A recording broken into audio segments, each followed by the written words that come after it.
नमस्कार, सुप्रियाज किचनमध्ये तुमचं स्वागत आहे। आज आपण बनवणार आहोत तीळ शेंगदाण्याचे लाडू।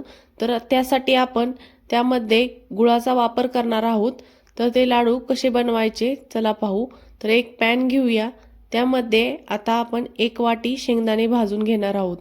शेंगदाणे आपण एकदम कमी गॅसवर चांगले खरपूस भाजून घ्यायचे आहेत।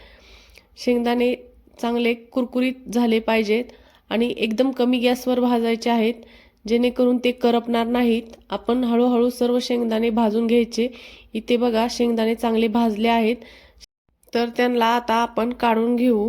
नंतर 1 वाटी तीळ घेऊया आणि तेही एकदम कमी गॅसवर चांगले एकसमान हलवून घेऊन भाजून घेऊया।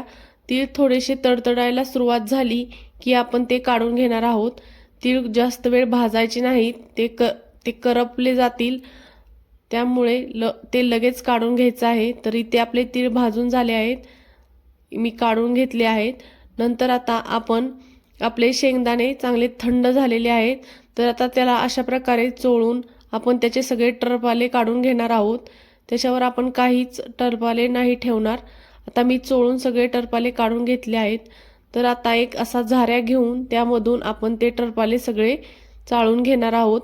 बघा आता शेंगदाण्यातून टरपाले कसे वेगळे झाले आहेत। तर एक मिक्सरचा जार घेऊया, त्यामध्ये आपण आता शेंगदाणे बारीक करून घेणार आहोत।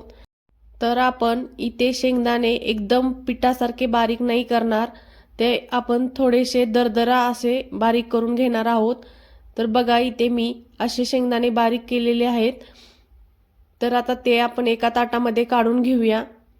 आता आपण भाजलेले तीळ ही बारीक करून घेणार आहोत आणि तीळ ही पण आपण थोडेसे दरदरेच बारीक करून घेणार आहोत, एकदम बारीक पीठ करणार नाही।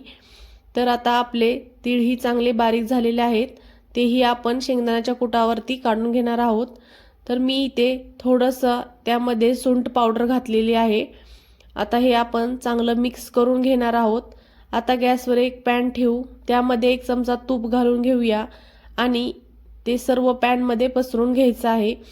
आता त्यामध्ये आपण 1 वाटी गूळ घालून घेणार आहोत आणि गूळ हा फक्त विरघळून घ्यायचा आहे, त्याचा पाक होईपर्यंत आपण गूळ ठेवणार नाही। आता गूळ चांगला विरघळलेला आहे, तर आता आपण तयार करून घेतलेल्या दोन्हीची पावडर त्यामध्ये घालून घेणार आहोत। आता यामध्ये शेंगदाणे आणि तिळाची कूट आपण घालून घेणार आहोत आणि ते चांगलं मिक्स करून घेऊया। तर आता ते सर्व सारण आपण एका परातीत काढून घेऊया आणि नंतर ते हाताच्या सहाय्याने चांगले मिक्स करून घेऊया।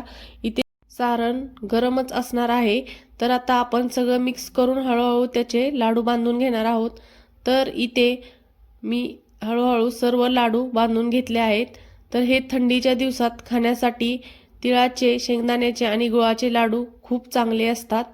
रेसिपी आवडली असल्यास शेअर करा, कमेंट करा, लाईक करा आणि सुप्रियाज किचनला सबस्क्राईब करायला विसरू नका।